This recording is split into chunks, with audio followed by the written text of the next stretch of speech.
Hola estimados alumnos, hoy día aprenderemos a transformar de decimal a fracción. ¿Ya? Entonces, analizaremos tres casos por separado. Primer caso, cuando tenemos un decimal finito. Nos referimos a un decimal finito, que es aquel que tiene fin. O sea, nosotros sabemos dónde empieza y dónde termina.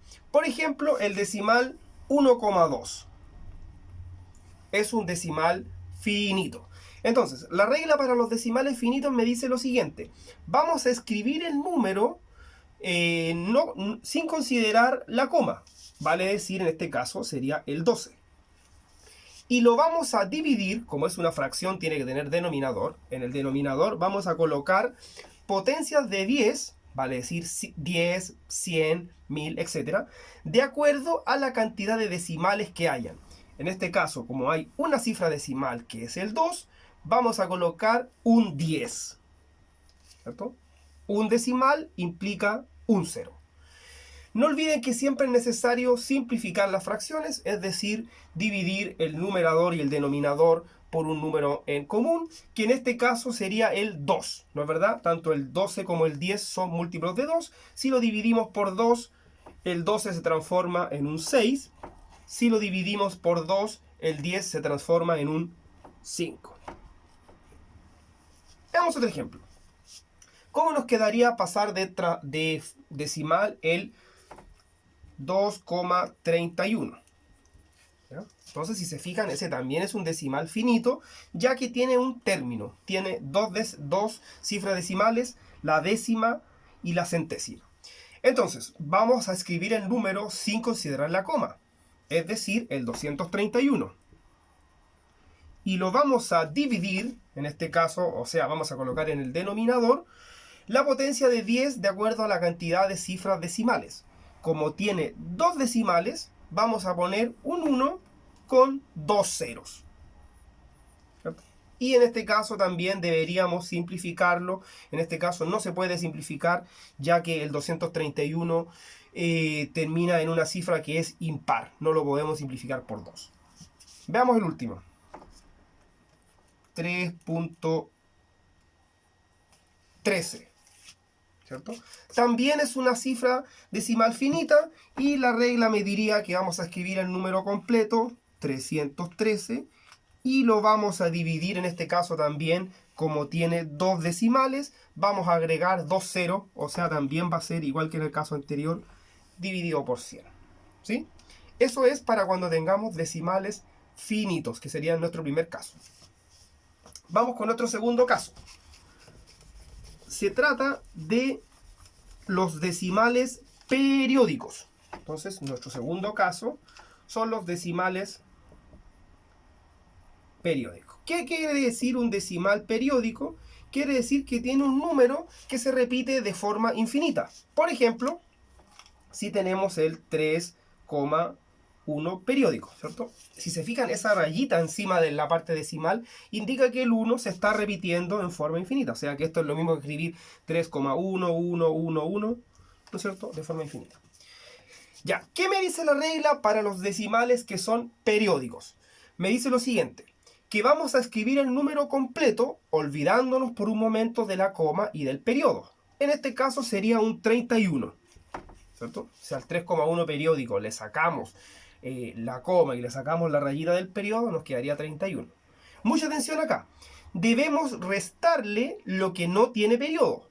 Entonces, en este caso, deberíamos restarle 3. ¿Cierto? Se le resta lo que no tiene periodo. Se le resta lo que no tiene rayita encima. Que en este caso sería un 3.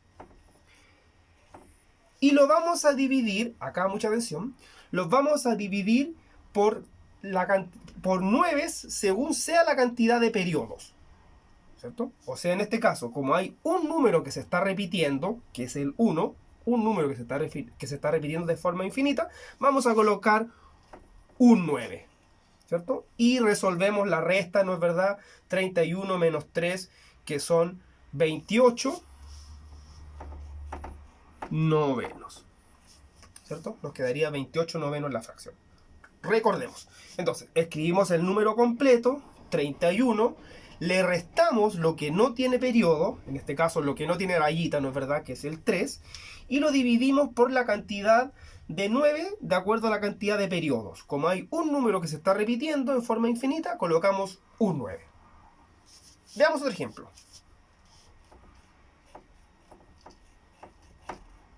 ¿Sí? Dice 2,34 periódico, que querría representar 2,34, 34, 34, etcétera, etcétera. Apliquemos la misma regla que en el ejemplo anterior. Entonces, escribimos el número completo, 234, ¿sí? Número sin considerar la coma y sin considerar la rayita del periodo. Dice, le vamos a restar lo que no tiene periodo. ¿Qué no tiene rayita, ¿no es cierto?, encima de él? En este caso, el 2. Le vamos a restar el 2. Y lo vamos a dividir, como es una fracción, tiene que tener denominador, reitero. Y lo vamos a dividir, como hay dos números que se están repitiendo, el 3 y el 4, ¿cierto? Entonces lo vamos a dividir por 2,9. Vale decir, vamos a colocar acá un 99, ¿sí? Efectuamos la resta, que en este caso sería 234 menos 2, que serían 232. Partido por 99. ¿Sí? Y en este caso vemos que tampoco se puede dividir ni por 2, porque el 99 no termina en número par. Y ojo acá, tampoco es posible dividirlo por 3, por cuanto si yo sumo las cifras del 232, 2 más 3 son 5, más 2 son 7. El 7 no es múltiplo de 3, por tanto yo sé de antemano que no lo voy a poder simplificar por 3. ¿Sí? Entonces, este es nuestro segundo caso, decimales periódicos, ¿sí? Vamos con el último caso y son los decimales semiperiódicos.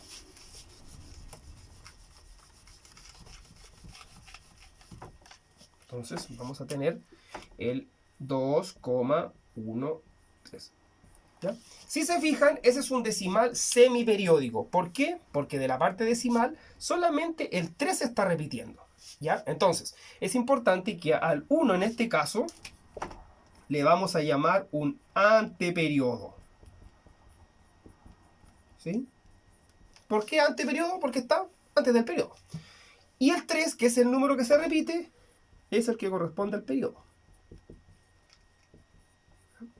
Entonces, la forma de transformarlo es parecido al caso anterior de los decimales periódicos, al menos en el numerador. ¿Por qué? Porque decíamos, vamos a escribir el número completo sin considerar la coma y sin considerar el periodo. En este caso, el 213. Le vamos a restar lo que no tiene periodo. Igual que en el caso anterior, le vamos a restar lo que no tiene periodo. Ojo que acá lo que no tiene periodo, lo que no tiene rayita sobre él, es el 2 y el 1. Por tanto, le tenemos que restar 21. ¿Sí? Y finalmente, acá donde cambia un poco con respecto al anterior, le vamos a agregar, según la cantidad de periodos, ¿cierto? Según la cantidad de periodos, lo vamos a relacionar con el número de 9, ¿cierto? Entonces, como hay un número que se está repitiendo, que es el 3, le vamos a agregar un 9. Y vamos a agregar 0 de acuerdo a la cantidad de anteperiodos que hayan. Como hay un anteperiodo, vamos a agregar un 0 en el denominador. ¿Sí? Y hacemos la resta, ¿no es cierto?, correspondiente. 213 menos 21 son 190, ¿cierto? 198, si mal no me falla la memoria. Lo vamos a verificar. 213 menos 21 son 192. Va a quedar 192 dividido por 90. ¿Sí? Y si se dan cuenta, en este caso la fracción sí es posible simplificarla porque ambas terminan en par. Y lo podríamos simplificar por 2. O sea, vamos a dividir el 192, lo vamos a dividir por 2, que son 96. Y el 90 también lo vamos a dividir por 2 y nos va a quedar 45. ¿Sí? Y en ese caso ya no se puede dividir por 2 porque termina en 5. Ya no se puede dividir por 5 porque el 96 no termina en 5. Y veamos si lo podemos dividir por 3. por 3 sí es posible dividirlo. ¿Por qué?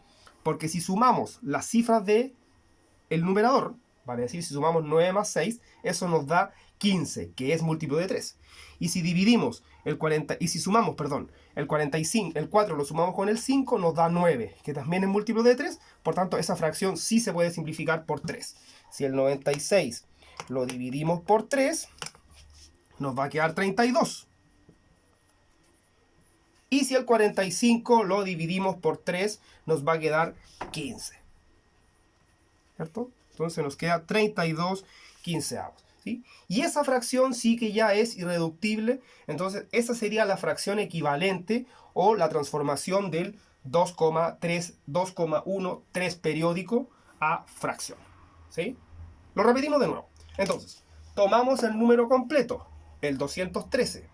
Le restamos lo que no tiene periodo, el 21. No tiene rayitas sobre él, el 2 y el 1, que corresponde al 21. Y lo vamos a dividir. Como hay un periodo, ¿cierto? Lo vamos a asociar con un 9. Y como hay un anteperiodo, lo vamos a asociar con un 0. ¿Sí? Una vez escrita la fracción, hacemos la resta en el numerador. 213 menos 21 son 192. Y mantenemos el 90, ¿no es verdad? Y lo simplificamos hasta llegar a la fracción irreductible. Revisemos un ejemplo más para terminar. ¿Cómo nos quedaría si transformamos otro decimal semiperiódico? Por ejemplo, el 2,173. ¿Vale? Si tenemos ese decimal que está ahí, ¿ya? Entonces también es un decimal semiperiódico. ¿Por cuánto? Tiene una parte que no se está repitiendo, que es el 1 en este caso también. Entonces, la regla me decía, vamos a tomar el número completo, 2173. ¿Sí? Al 2173 dice que le vamos a restar lo que no tiene periodo. En este caso deberíamos restarle 21, ¿cierto? Que es la cifra que no tiene periodo. Y atención, aquí es donde hay que estar muy atentos. Como hay dos periodos, ¿cierto? Que son el 7 y el 3, vamos a colocar dos 9. Y como hay un anteperiodo, y en este caso es el 1, vamos a colocar un 0. Entonces hacemos la resta, 2173 menos 21 son 2152, ¿sí? Y 2152 dividido por 990. Fíjense que acá también lo podemos simplificar por 2. Si el 2152 lo dividimos por 2, queda 1076. ¿Cierto? Acá lo dividimos por 2, lo dividimos por 2, queda el 1076. Y si el 990 lo dividimos por 2, queda 495. ¿Sí? 990, si lo dividimos por 2, queda 495. Entonces, si se fijan, esta fracción no se puede dividir por 5 porque arriba termina en 6. Y tampoco lo podemos dividir por 2 porque no termina en cifra par. Pero revisemos últimamente, como último paso, si es posible dividirlo por 3. ¿Y cómo lo hacemos? Recordamos, sumamos los dígitos. Por ejemplo, en el numerador sería sumar 1 más 7, que son 8. Y 8 más 6 son 14. El 14 no es múltiplo de 3. Por tanto, esta fracción no se puede simplificar por 3 y esta sería la respuesta final. Entonces, eso es lo que tiene que ver con la transformación de decimales a fracciones. Recuerden que vamos a tener 3 casos y cada cual hay que trabajarlo por separado, ¿no? Entonces, espero que les sirva esta clase. Cualquier duda, consulta, me dejan un comentario, me envían un correo y nos mantenemos en contacto a través de este canal. Que estén bien, chao.